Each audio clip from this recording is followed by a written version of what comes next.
2004లో UPA ప్రభుత్వం వచ్చిన తర్వాత గుజరాత్ ముఖ్యమంత్రిగా ఉన్న నరేంద్ర మోదీని అరెస్టు చేసి జైల్లో పెట్టాలని ఒక నిర్ణయం జరిగింది.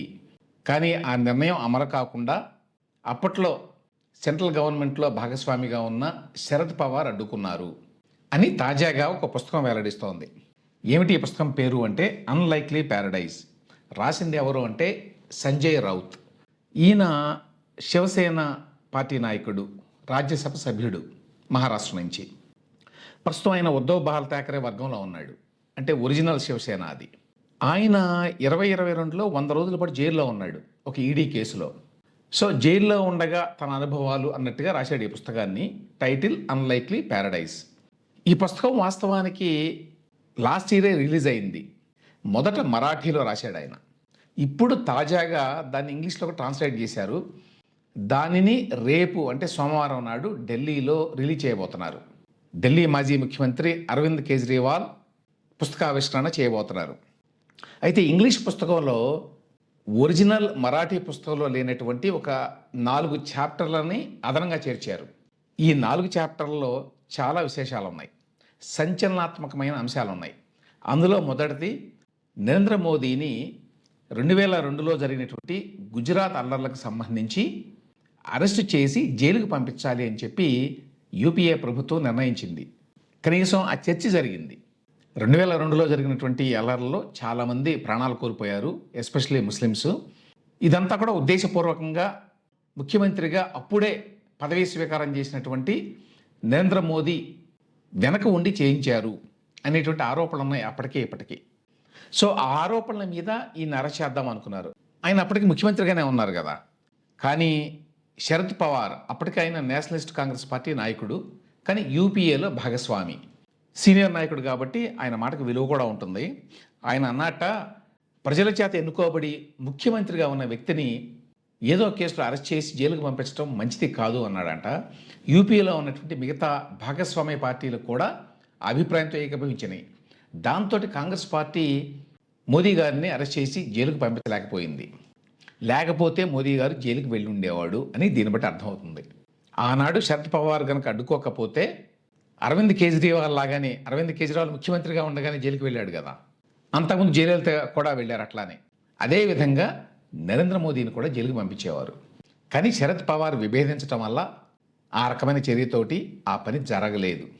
ఆ విషయాన్ని అన్లైక్లీ ప్యారడైజ్ పుస్తకంలో ఇప్పుడు సంజయ్ రౌత్ రాశారు.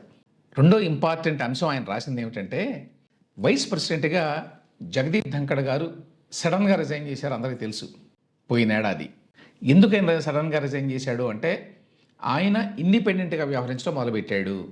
దాన్ని సహించలేనటువంటి బీజేపీ నాయకత్వం, మరీ ముఖ్యంగా నరేంద్ర మోదీ గారు ఆయన బలవంతంగా రిజైన్ చేసి వెళ్ళేట్టుగా చేశారు. ఏ విధంగా రిజైన్ చేసి వెళ్ళేట్టుగా చేశారు అంటే, ఆయన వ్యవహార శైలి మీద అనుమానం వచ్చి ఈయన మన ప్రయోజనాలకు విరుద్ధంగా వ్యతిరేకంగా వ్యవహరించేటువంటి అవకాశం ఉంది రాజ్యసభ చైర్మన్గా అని చెప్పి ఒక ఫైల్ తయారు చేశారు ఈడీ ద్వారా, ఎన్ఫోర్స్మెంట్ డైరెక్టరేట్ ద్వారా. ఏమిటి ఆ ఫైల్ అంటే, జైపూర్లో ఒక ఇంటిని అంతకుముందు అమ్మేశారట జగదీప్ ధంకడ్ దంపతులు. ఆ అమ్మిన దాంట్లో కొంత డబ్బుని విదేశాలకు పంపించారట. దాని వివరాలు తెలియవు, వాళ్ళ బంధువులకో పిల్లలకో పంపించారేమో. కానీ దాంట్లో చాలా నిబంధనలు ఉంటాయి కాబట్టి ఆ నిబంధనల ఉల్లంఘన ఏదో జరిగిందన్నమాట. సో ఆ ఫైల్ని చూపించి ధంకడ్ గారిని బెదిరించి రిజైన్ చేసి వెళ్ళేట్టుగా చేశారు అనేది మరొక ఆరోపణ. మూడో ఆరోపణ అప్పటి ఎన్నికల సంఘం కమిషనర్ అశోక్ లావాసాకి సంబంధించింది. అశోక్ లావాసా గారు 3 ఎలక్షన్ కమిషనర్లో ఒకరు. ఆ తర్వాత ఆయన చీఫ్ ఎలక్షన్ కమిషనర్గా కూడా అయ్యేటువంటి అవకాశాలు ఉన్నాయి, రిటైర్డ్ ఐఏఎస్ ఆఫీసర్. ఆయన 2019 ఎన్నికల్లో ఎన్నికల ప్రచారంలో నరేంద్ర మోదీ అలాగనే అమిత్ షా గారు వీళ్ళిద్దరూ కూడా వాళ్ళ ప్రచారంలో మోడల్ కోడ్ ఆఫ్ కాండక్ట్ను ఉల్లంఘించారు, అంటే ఎన్నికల నిబంధనలు ఉల్లంఘించారు కాబట్టి చర్యలు తీసుకోవాలి అనేటువంటి అంశం ముందుకొచ్చినప్పుడు అవసరం లేదు అని చెప్పి మిగతా కమిషనర్లు నిర్ణయించారట. దానిని అశోక్ లావాసా గారు తీవ్రంగా వ్యతిరేకించాడు ఇంటర్నల్గా. సో చాలా విషయాల్లో ఆ విధంగా బీజేపీకి లేక మోదీ గారికి వ్యతిరేకంగా ఎన్నికల సందర్భంగా ఆయన వ్యవహరించాడు. అందువల్ల ఆయన మీద కూడా ఒక ఈడీ కేసు పెట్టడానికి ప్రయత్నం జరిగింది. అలా పెడతాము అని బెదిరించి ఆయన్ని రిజైన్ చేసి వెళ్ళేట్టుగా చేశారు. ఆయన రిజైన్ చేశాడు. కానీ అప్పట్లో వచ్చిన వార్త ఏమిటంటే ఏషియన్ డెవలప్మెంట్ బ్యాంకులో వైస్ ప్రెసిడెంట్‌గా ఆయన ఉద్యోగం వచ్చింది. అందుకని రిజైన్ చేస్తున్నారు అని చెప్పారు. కానీ దాని వెనక అసలు కథ ఇది అని చెప్పి ఈ పుస్తకంలో సంజయ్ రౌత్ రాశారు. అదేవిధంగా అదేవిధంగా హోంమంత్రి అమిత్ షాని కూడా ఆయన కేసులకు సంబంధించి, జైలుకి వెళ్ళడానికి సంబంధించి, బెయిల్‌కి సంబంధించి శరద్ పవార్ అప్పట్లో హెల్ప్ చేశారు అని కూడా రాశారు సంజయ్ రౌత్. ఆయన అప్పట్లో బాల్ ఠాకరే ఇంకా బతికే ఉన్నారు. అంటే 2002 గుజరాత్ అల్లర్లకు సంబంధించే అమిత్ షా మీద కూడా చాలా కేసులు ఉన్నాయి అప్పట్లో. ఆయన జైలుకు కూడా వెళ్ళాడు. ఇన్ఫ్యాక్ట్ ఆయన గుజరాత్ నుంచి బహిష్కరించారు చాలా కాలం పాటు. చాలామంది మర్చిపోయి ఉండొచ్చు ఇప్పుడు. సో ఆయన ముంబైలో బాల్ ఠాకరే ఇంటికి వెళ్ళారట. మాతోశ్రీ ఇంటి పేరు. టాక్సీలో తన కొడుకుతో, అంటే ఇప్పుడు ఉన్నటువంటి జైషా అనుకుంటాను, కొడుకుతో వెళ్ళి మీరు జోక్యం చేసుకొని నన్ను ఎట్లయినా రక్షించాలి అని చెప్పి అన్నారు. ఎందుకంటే అప్పట్లో సిబిఐలో ఒక జాయింట్ డైరెక్టర్ అన్నారు, ఎవరో తెలియదు. యాక్చువల్గా కొన్ని కేసుల్లో జేడి లక్ష్మీనారాయణ గారు కూడా ఉన్నారు. యాక్చువల్గా అప్పట్లో ఆయన మహారాష్ట్ర క్యాడరు, తర్వాత సిబిఐలో ఉన్నారు కదా. మరి ఆయనో కాదో తెలియదు. ఒక జాయింట్ డైరెక్టర్ చాలా పట్టుదలగా ఉన్నాడు బెయిల్ రాకుండా చేయడానికి అమిత్ షాకి అని చెప్పి అప్పట్లో సమాచారం ఉందట. అందువల్ల మీరు జోక్యం చేసుకొని నా బెయిల్కి అడ్డు రాకుండా చూడండి అని చెప్పి అడగటానికి వెళ్ళారు. అప్పుడు కూడా పవార్ ఆయనకి సాయం చేశారు అని చెప్పి సంజయ్ రౌత్ రాశాడు. చివరిగా ఇంకొక విషయం కూడా రాశాడు. అదేంటంటే ఈ ముంబైలో టెర్రరిస్టుల దాడి జరిగింది. అప్పుడు అజ్మల్ కసబ్ అనే అతన్ని పట్టుకున్నారు. అతను జైల్లో పెట్టారు. విచారణ తర్వాత ఉరి తీశారు.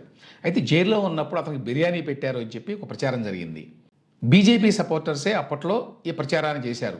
అంటే యూపీఏ ప్రభుత్వం టెర్రరిస్టుల పట్ల కఠినంగా వ్యవహరించడం లేదు అని చెప్పడం కోసం ఈ కసబ్కి బాగా బిర్యానీలు పెట్టారు జైల్లో అనేటువంటి ఒక వదంతి బాగా వచ్చింది ప్రచారంలోకి. ఈయన రాస్తాడు ఈ పుస్తకంలో, నేను జైల్లో ఉండగా కనుక్కున్నాను ఆఫీసర్లను చాలామంది, అదంతా పచ్చి అబద్ధం. కసబ్కి అన్నం కాదు కదా, మేము మూత్రం తాగించాము వాస్తవానికి అని చెప్పారట. సో ఆ రకంగా బీజేపీ దాన్ని కూడా ఉపయోగించుకుంది అని చెప్పటం సంజయ్ రౌత్ ఉద్దేశం అనుకోండి. ఆయన చేసినటువంటి ఆరోపణల్లో, ఆయన రాసినటువంటి అంశాల్లో వాస్తవాలు ఎన్నో మనకు తెలియదు. కానీ ఒకటి మాత్రం నిజం, నరేంద్ర మోదీ గారిని ఈ గుజరాత్ అల్లర్లకు సంబంధించి అప్పుడు గుజరాత్ ముఖ్యమంత్రిగా ఉన్నప్పుడు అరెస్ట్ చేయాలనే ప్రయత్నం అయితే జరిగింది. యూపీఏ ప్రభుత్వం వచ్చిన తర్వాత 2004 తర్వాత. ఒకటేమో ఆయన కంటిన్యూస్గా సీఎంగా ఎలక్ట్ అయ్యాడు 3 సార్లు, అదో కారణం 2014 వరకు కూడా. రెండవది యూపీఏ భాగస్వాములు, మరీ ముఖ్యంగా శరద్ పవార్ దీన్ని వ్యతిరేకించడం వల్ల ఆనాడు ఆయన బయటపడ్డాడు అని సంజయ్ రౌత్ పుస్తకం ఇప్పుడు చెప్తోంది. అయితే గుజరాత్ అల్లర్లకు సంబంధించి తర్వాత సుప్రీంకోర్టు అప్పుడు ముఖ్యమంత్రిగా ఉన్నటువంటి నరేంద్ర మోదీకి ఎటువంటి సంబంధం లేదు, ఆయన పాత్ర ఏమీ లేదు ఈ అల్లర్లో చాలామంది చనిపోవడానికి అని చెప్పి తీర్పు ఇచ్చింది అనుకోండి ఫైనల్గా. అది తర్వాత చాలా కాలానికి జరిగింది. కానీ అంతకుముందు యూపీఏ ప్రభుత్వం వచ్చిన తర్వాత చాలా ఒత్తిడి ఉన్నది ఆ ప్రభుత్వం మీద, ఈ గుజరాత్ అల్లర్లకు సంబంధించి మోదీ గారి మీద చర్య తీసుకోవాలి అని. అందువల్లనే ఆనాడు ఆలోచించారు అరెస్ట్ చేసి జైల్లో పెట్టాలని. కానీ నేను ఇంతకుముందు చెప్పిన కారణాల వల్ల, భాగస్వామ్య పార్టీలు దానికి అంగీకరించకపోవడం వల్ల చివరికి నరేంద్ర మోదీ గారు అరెస్ట్ కాలేదు. అయితే సంజయ్ రౌత్ పుస్తకంలో ఈ విషయాలన్నిటికీ ఆధారాలు ఏమీ లేవు, ఆయన రాసినంత మాత్రాన అవి నిజాలు కావు అని చెప్పి ఇప్పటికే బీజేపీ లీడర్ ఒక ఆయన స్టేట్మెంట్ ఇచ్చాడు అనుకోండి. కానీ ఈ పుస్తకంలో చేసిన ఆరోపణల్లో ఒక ముఖ్యమైనటువంటి ఫీచర్ ఏంటంటే, బీజేపీ ప్రభుత్వం వచ్చిన తర్వాత 2014 నుంచి ఎన్ఫోర్స్మెంట్ డైరెక్టరేట్ని, సిబిఐని ఆయుధాలుగా ఉపయోగించుకొని ఏ విధంగా వ్యవస్థలని, వ్యక్తుల్ని లోబరుచుకున్నారు లేక బెదరగొట్టారు అనేది ఆ విమర్శలు ఇప్పటికీ కూడా కొనసాగుతున్న విషయం తెలిసిందే.